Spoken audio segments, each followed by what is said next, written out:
आज का अपना टॉपिक का नाम है इंटरनेशनल टैक्सेशन। जब मैं बोलता हूं इंटरनेशनल टैक्सेशन तो मेरे दिमाग में रहते हैं 3 पॉइंट। एक, डबल टैक्सेशन अवॉइडेंस एग्रीमेंट या डबल टैक्सेशन अवॉइडेंस एग्रीमेंट।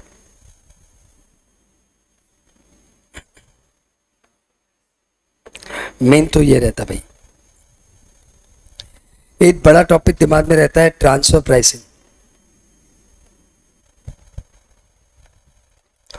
और एक टॉपिक दिमाग में रहता है उसका नाम है नॉन रेसिडेंट टैक्स रेट। तो हम लोग ये 3 टॉपिक को 3 इंस्टॉलमेंट्स में करने वाले हैं। डीटीए सबसे छोटा शायद यही है, उसके बाद ट्रांसफर प्राइसिंग, उसके बाद non resident tax rate. Exams में सरप्राइजिंगली इस टॉपिक की इंपॉर्टेंस भी बहुत ज़बरदस्त है, इसकी इंपॉर्टेंस भी बहुत ज़बरदस्त है, और इसकी इंपॉर्टेंस भी ठीक ही है। मतलब आपके एग्जाम्स में ये 25 नंबर का कवरेज देना ही देना है, बेसी भले ही हो जाए।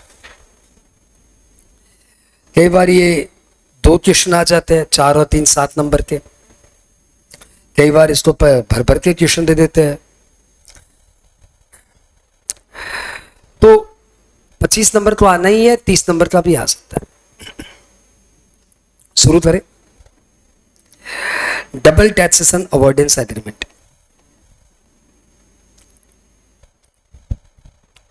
डबल टैक्सेशन अवॉइडेंस एग्रीमेंट एक बंदे के ऊपर 2 रीजन से डबल टैक्सेशन हो सकता है। एक रेसिडेंशियल क्लॉज और एक सोर्स क्लॉज। लिटरली टैक्स के 2 क्लॉज होते हैं। ये 2 क्लॉज आपने मालूम कहां पढ़ा था? ये आपने पढ़ा था रेसिडेंशियल स्टेटस सेक्शन 5 में, जहां पे आपने वो 3 बीकॉम में शायद आपने पढ़ा होगा ये टॉपिक सबसे पहले, या इंटरमीडिएट में पढ़ा होगा सबसे पहले, जहां पे आपको पता है ये है सोर्स, रीजन ऑफ सोर्स। और इसमें आप देखते हो कि इनकम चाहे रिसीव्ड इन इंडिया हो तब भी टैक्सेबल, इनकम चाहे एक्रूड इन इंडिया हो तब भी टैक्सेबल, इनकम चाहे received and accrued outside India, source control from India, तब भी आप क्या बोले थे? आप सोच ही नहीं रहे हो कि क्या हो रहा है क्या नहीं हो रहा है, आप बोल रहे हो ओआर है tax. Income received, earned, source सब आउटसाइड इंडिया, तब भी आप क्या बोल रहे थे? भाई हमें तो मतलब ही नहीं है, हम तो टैक्स लेंगे। तो टैक्स का रीजन क्या था?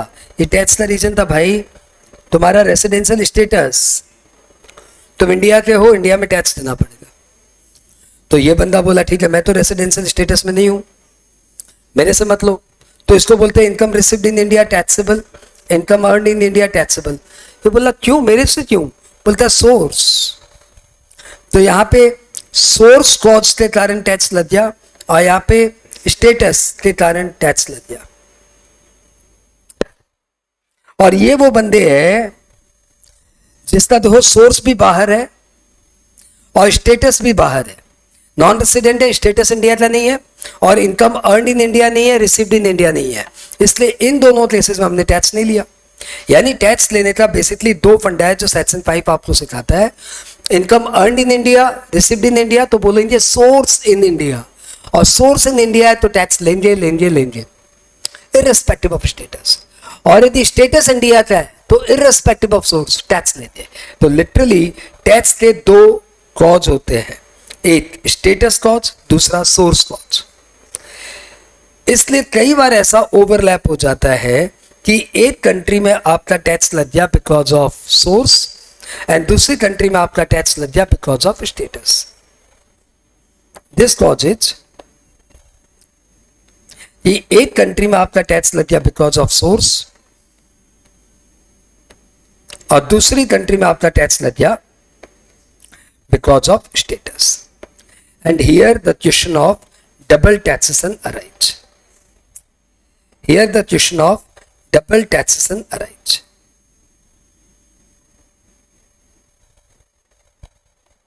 अराइज. अब इस डबल टैक्सेशन को हटाने के लिए हमारे पास क्या ऑप्शंस है? अब हमारे पास डबल टैक्सेशन को हटाने के लिए हम लोग कुछ रिलीफ लेते हैं. इस रिलीफ को हम लोग दो पार्ट में डिवाइड करते हैं. वन इज यूनिलेटरल रिलीफ, ठीक है, आप बायलेटरल बोल सकते थे. और दूसरा क्या है? Bilateral relief. बायलेटरल रिलीफ का सेक्शन बता दो. Section 90, 90A. और यूनिलेटरल रिलीफ का सेक्शन क्या है? ओके. बायलेटरल रिलीफ मतलब द्विपक्षीय रिलीफ. इसमें क्या करेंगे? दोनों कंट्री मिलकर रिलीफ देते हैं. जिस कंट्री में सोर्स के कारण टैक्स लग रहा है वो, और जिस कंट्री में स्टेटस के कारण टैक्स लग रहा है वो, ये दोनों कंट्री आपस में एग्रीमेंट करेंगे और मिलकर रिलीफ देंगे. इसी का सेक्शन 90 में एक प्रोविजन बनाया हुआ है. Section 90 of income tax act क्या बोलता है कि हमारी सेंट्रल गवर्नमेंट के पास ये पावर है कि वो किसी भी फॉरेन गवर्नमेंट के साथ एक एग्रीमेंट कर सकती है, और एग्रीमेंट में इन सब विषय पे एग्री कर सकती है. क्या? कौन कौन सा विषय पे? इसमें दो एक विषय तो है डबल टैक्सेशन के, और बात ये विषय है टैक्स कलेक्शन के. तो सेक्शन 90 में 5 बातें हैं, जिसमें से 2-2.5 बातें ही क्या है? डबल टैक्सेशन से रिलेटेड है. बात ये बातें गवर्नमेंट की टैक्स कलेक्शन से रिलेटेड बातें हैं. पहली बात, ये डबल टैक्सेशन से रिलेटेड है. इसमें लोग क्या बोल रहे हैं? Central government is having the power to enter into an agreement with the foreign government in relation to providing relief in respect of doubly taxed income. Doubly taxed income. जो income 2 जगह tax हो रही है उससे related कुछ relief दे देते हैं. Central government can enter into an agreement with the foreign government that a particular income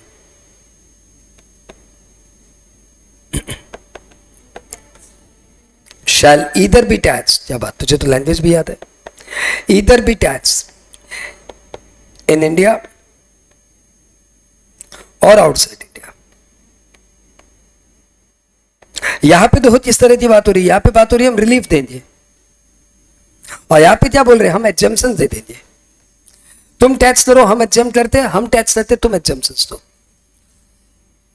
नींव बन रही है, ध्यान रखना चैप्टर की. और यहां पे तीसरे से रिलेटेड जनरल बातें हो गई. अब डबल टैक्सेशन चैप्टर गायब. अब सेक्शन 90 बोल रहा है central government can enter into an agreement with the foreign government by providing relief in taxation for promoting mutual economic benefit. क्या डबल टैक्स हो रहा है? नहीं, ऐसे ही हम तुम्हारे जूट पे टैक्स नहीं लेंगे, तुम हमारे कॉटन पे टैक्स मत लो. कोई डबल टैक्स हो ही नहीं रहा, बस ऐसे ही प्रमोटिंग म्यूचुअल इकोनॉमिक बेनिफिट. हम तुम्हारे सिटीजन पे टैक्स नहीं लेते, तुम हमारे सिटीजन पे टैक्स मत लो. Mutual economic benefit. और फोर्थ वाली बात अब शुरू हो रही है रिकवरी से रिलेटेड. क्या? Enter into an agreement to exchange information. क्या क्या? वापस लाउडर बोलिए. To avoid tax evasion.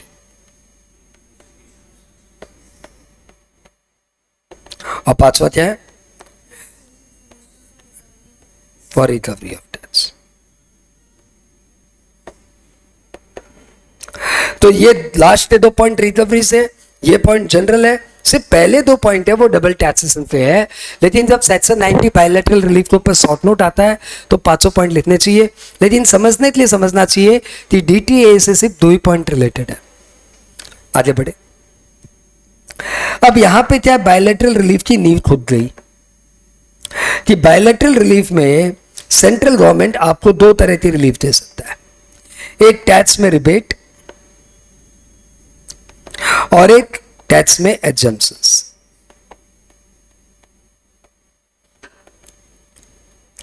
Rebate कैसा देगा?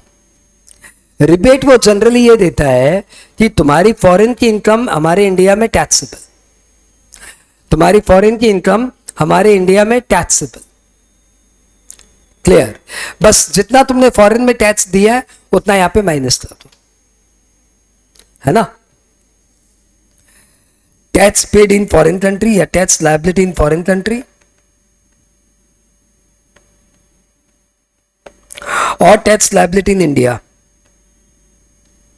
whichever is lower shall be allowed as relief। Example से समझिए। सपोज आपने 10 लाख इंडिया में कमाए, 10 लाख फॉरेन में कमाए, ये आपकी इंडिया की इनकम या आपकी फॉरेन की इनकम।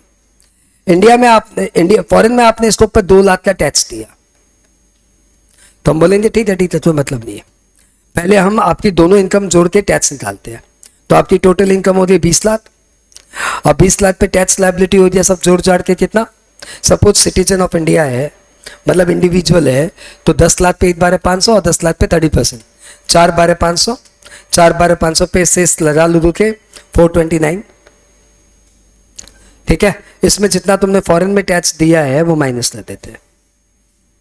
2 लाख रुपया तुम्हारे यहाँ पे माइनस कर दिया, तुम्हारा टैक्स हो गया 2.29। बहुत सिंपल, जितना तुमने फॉरेन में टैक्स दिया उतना माइनस कर देते। बात क्लियर? ओके। और दूसरा क्या है? Tax exemptions. टैक्स एग्जम्पशन मतलब कि तुम्हारी इनकम पे हम टैक्स नहीं लेते, हमारी इनकम पे तुम टैक्स मतलब। तो सपोज एक बंदा है foreign income non tax,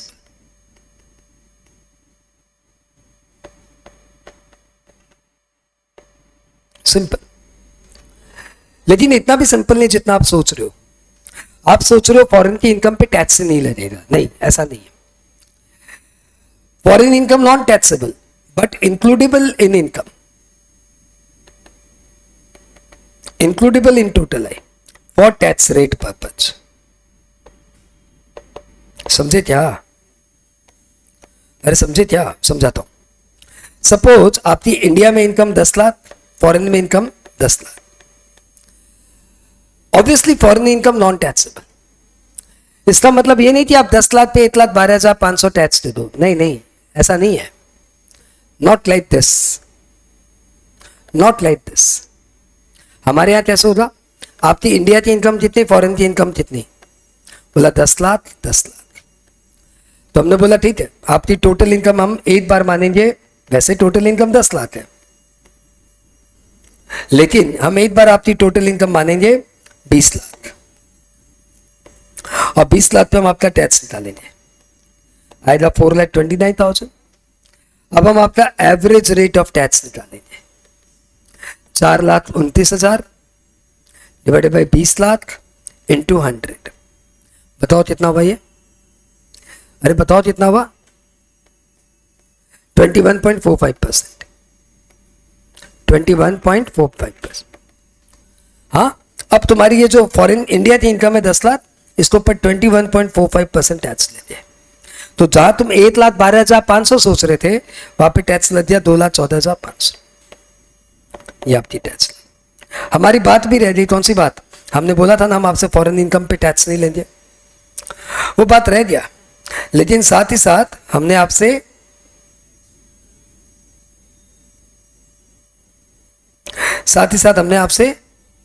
foreign में टैक्स मतलब थोड़ा सा टैक्स बढ़ा के ले लिया। ये क्या था? ये सब था बायलैटरल रिलीफ। नॉर्मली 2 तरह के होते हैं, रिबेट मेथड या एग्जम्पशन मेथड। एग्जम्पशन मेथड में क्या होगा? आपकी फॉरेन की इनकम इंक्लूड ही नहीं होगी हमारी टोटल इनकम में, लेकिन रेट ऑफ टैक्स निकालने के लिए इसको हम इंक्लूड करेंगे। हाँ, और यहाँ पे क्या किया हमने, यहाँ पे हमने आपका जितना भी फॉरेन, पहले आपकी सारी इनकम पे टैक्स निकाल लिया, फिर जितना आपने फॉरेन में टैक्स दिया था उतना हमने आपको रिबेट दे दिया, सिंपल। देखो ये जनरली दो मेथड है, लेकिन ऐसा कुछ नहीं कि दो ही मेथड से कोई डीटीए बनेगा। डीटीए में कोई भी मेथड से डीटीए बन सकता है, बट ये दो पॉपुलर है। जो एग्रीमेंट के मॉडल है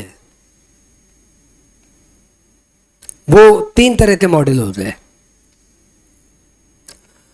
OECD model,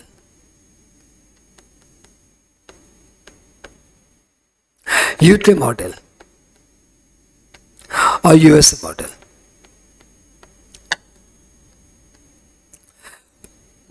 OECD model normally apply होता है, applied when two develop country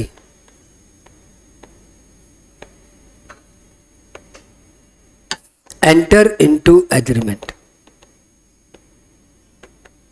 enter into agreement, तब कौन सा मॉडल लगता है, OECD model. UK model normally कब लगता है, applied when one developed country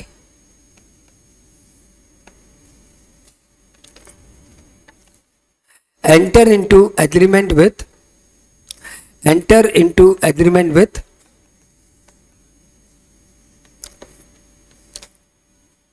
another developing country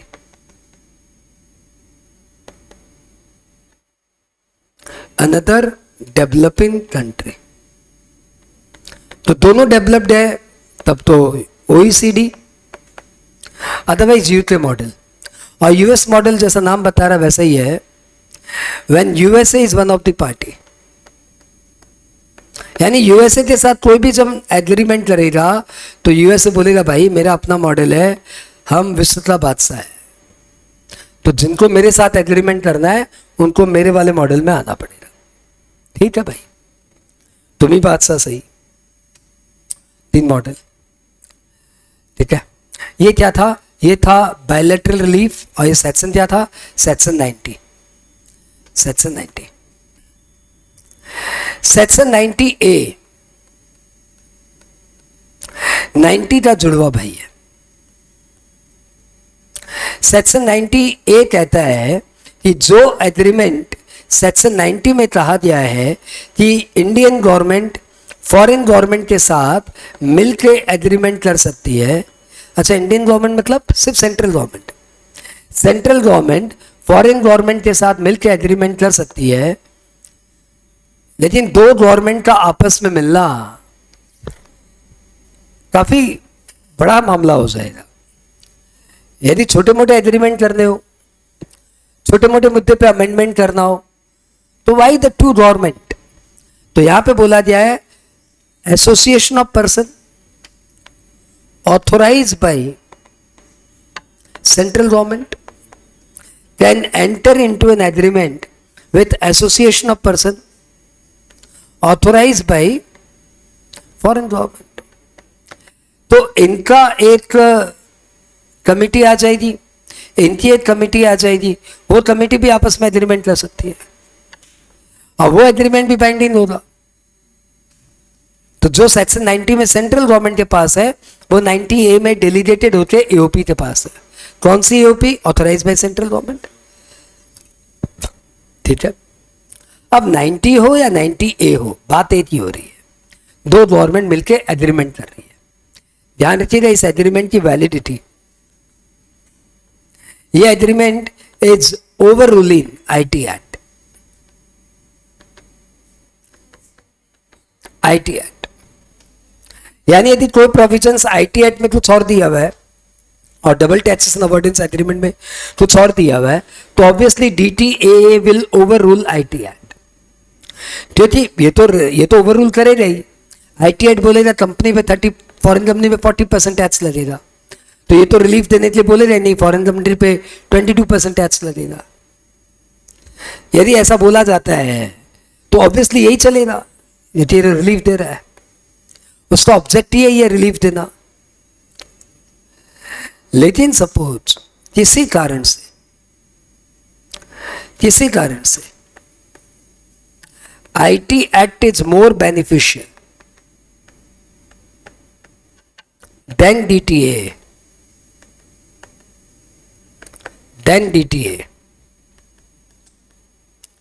तो फिर क्या होगा? इन सच केस क्या प्रिवेल करेगा बताओ? IT Act shall prevail.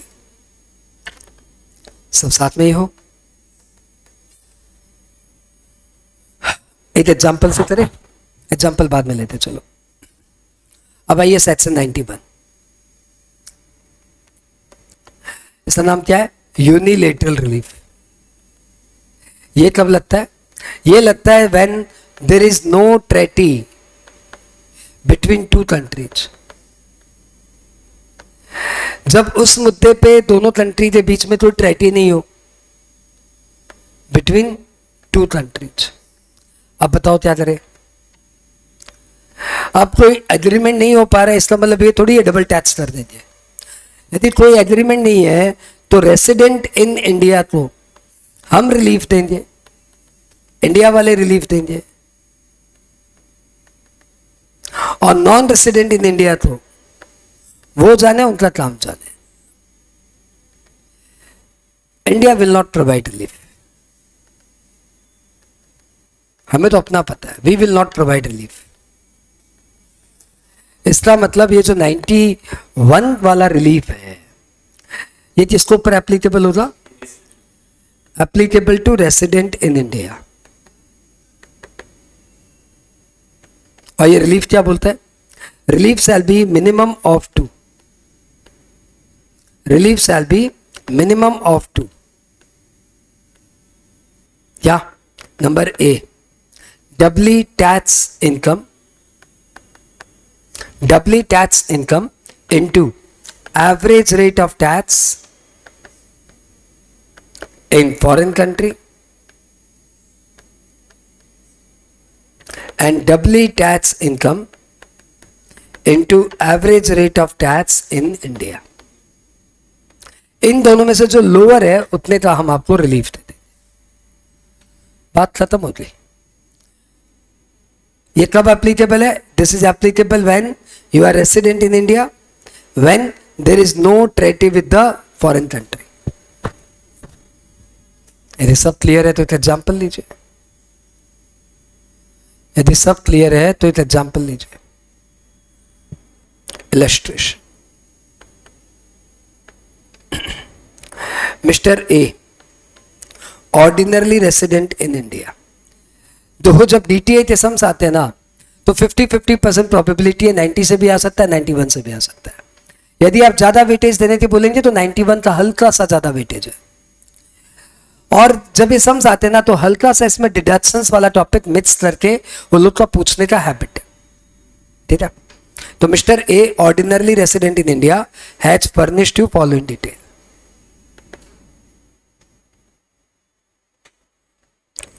आपकी प्रैक्टिस हो रही है. आप ये समझिए, ये समझ जाम में आ गया. Business income in India 30 lakh. Business income in country X 12 lakh. Tax paid कितना? 6 lakh. Business income in country Y 15 lakh. Tax paid 3 lakh. Interest income in India 8 lakh.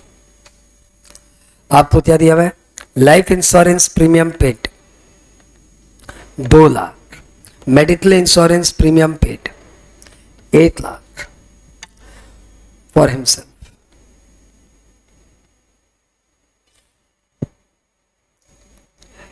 और क्या?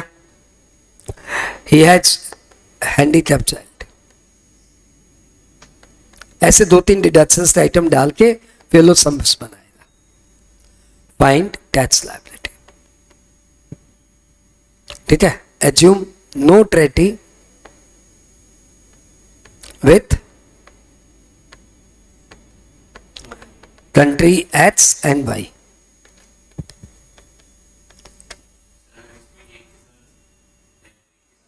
आ रहा है, इस तरह note right with country X and country Y. Solution. Calculation of total income. फटाफट बताओ. Business income in India 30 lakh. Business income in country X बताओ कितना? 12 lakh. Business income in country Y 15 lakh. Interest income 8 lakh. 8 lakh in India. आपका total हो गया 12 8 20 और 45 65 lakh. Deductions 80C आपने life insurance premium दिया है 1.5 लाख ले लीजिए. 80D आपने मेडिकल इंश्योरेंस प्रीमियम दिया है 25,000 ले लीजिए. 80DD आपके हैंडीकैप चाइल्ड है तो आप 75,000 का डिडक्शंस ले लीजिए. अब तो ये याद रहना चाहिए. ये कितना हो जाए? 2.5 लाख माइनस ले दो 62.5 lakh. Total income tax on 62.5 lakh निकालिए. कैलकुलेटर चलाइए. 52.5 इंटू 30% में इंटू 5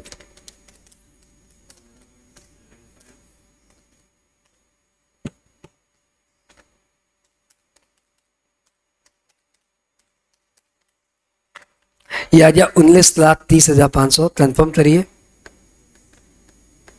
एजेंट कंफर्म करिए. फटाफट कंफर्म करिए. आ जा. अब सरचार्ज लाते 10%. अब इसमें सेस जोड़ जाते सब जोड़ जाते. अब इसमें आप रिलीफ दीजिए अंडर सेक्शन 91. ये कौन से लिए? कंट्री एच लिए अलग होगा, कंट्री वाई के लिए अलग होगा. कंट्री एच लिए डबली टैक्स इनकम कितनी है बताइए? कंट्री एच लिए डबली टैक्स इनकम कितनी है? 12 लाख. और इसमें फॉरेन का रेट ऑफ टैक्स क्या है? तो आपको नजर आ रहा है फॉरेन का रेट ऑफ टैक्स है 50%. इंडिया का तो ऑब्वियसली 50% नजर नहीं आ रहा है. इंडिया का 30% के करीब में नजर आ रहा है. इंडिया का एवरेज रेट ऑफ टैक्स क्या है? Average rate of tax in India 19,500 ये था डिवाइडेड बाय 62,50,000. 19,30,500 डिवाइडेड बाय 62,50,000 यह आ जाए 30.89. तो भैया यहाँ पे 50% लगाऊं कि 30? हाँ यहाँ पे आ गया 30.89. तो कितना रिलीफ मिल गया? इंटू 12 लाख 3,70,656. हाँ. अब आइए कंट्री वाई के साथ रिलीफ. डबली टैक्स इनकम जितनी है 15 लाख. कंट्री वाई का एवरेज रेट ऑफ टैक्स कितना है? आप देख सकते हो 20%. हाँ 15 लाख पे 3 लाख 20%. और आपका रेट ऑफ टैक्स आ रहा है 30%, विच एवर इज लोअर. तो यहां पे आपको रिलीफ मिलेगा 3 लाख. दोनों रिलीफ देने के बाद आपका टैक्स लायबिलिटी आ गया 19,30,500 माइनस 376,56 माइनस 3 लाख 12,59,844.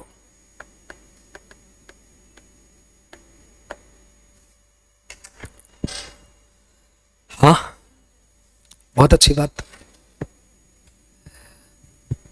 बहुत अच्छी बात. ऑनलाइन वाले फटाफट जवाब देते जाओ भाई. दूसरे सब में लेते हैं. Illustration. Mister H ordinarily resident furnished follow in detail. Business income in India 30 lakh.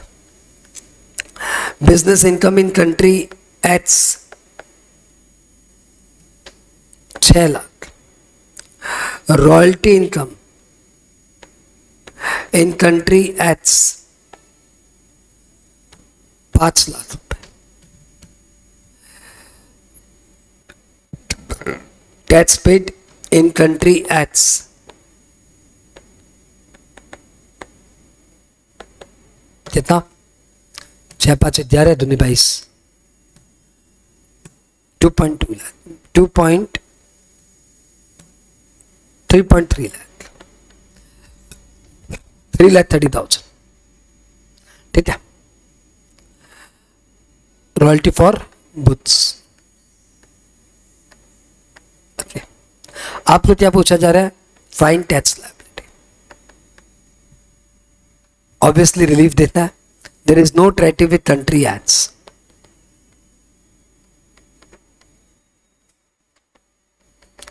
छोटा है लिए अच्छा समय, शुरू हो जाइए। सॉल्यूशन बताइए, बिजनेस इनकम इन इंडिया आपको बताना है, हाउ मच, 30 लाख।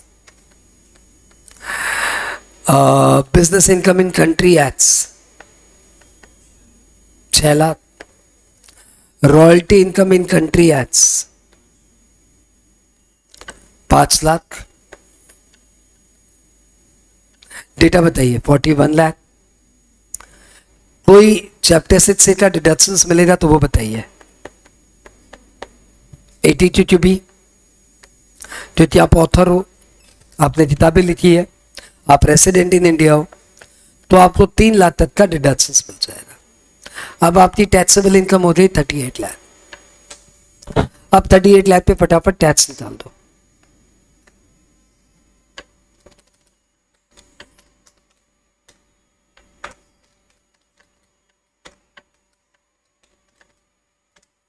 $9,90,600 कंफर्म करो, ठीक है। अब इसमें रिबेट दीजिए या रिलीफ दीजिए अंडर सेक्शन 91। क्या प्रोविजन है, doubly tax income into average rate of tax in country X and doubly tax income into average rate of tax in India। हाँ, अब आपको दो कैलकुलेशन निकालना है। बताइए average rate of tax in India क्या हुआ,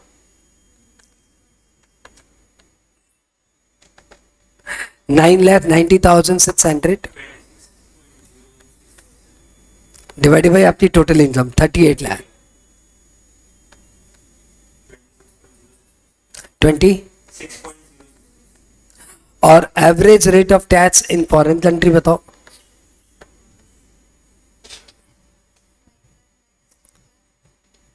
$11 लाख आपकी इनकम है और 3,30,000 आपने टैक्स दिया, 3,30,000 आपने टैक्स दिया और 11 लाख आपकी इनकम है 30%। तो बताओ रिलीफ किससे मिलेगा, 26.06 से। तो मन में बात 26.06 से। अब ये बताइए डबली टैक्स इनकम आपकी कितनी है, ये 6 लाख, ये 5 लाख माइनस 3 लाख, क्योंकि इस इनकम से रिलीफ तो मिल ही गया। तो आपकी डबली टैक्स इनकम यहाँ पे note to be noted 8 lakh है। अब 8 लाख में से जो लोअर है वो मल्टीप्लाई कर दीजिए 26.06।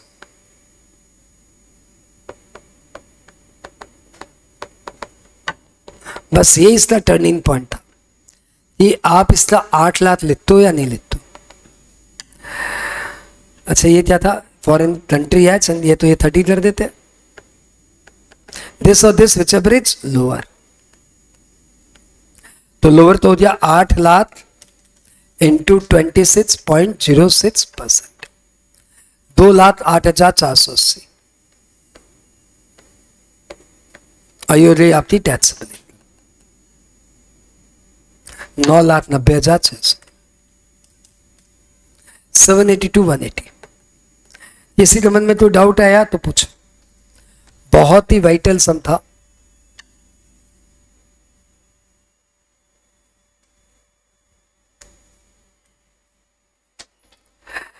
तो आपने double taxation avoidance agreement with 2 examples, आपने इसको फिनिश किया। इजी टॉपिक था, आसान टॉपिक है। बस इसमें जब डिडक्शंस डाल देता है बच्चे परेशान हो जाते हैं, और डिडक्शंस तो हमने अलग से पूरी 2 घंटे बैठ के मेहनत की है, तो डिडक्शंस तो हमारा ठीक ही है।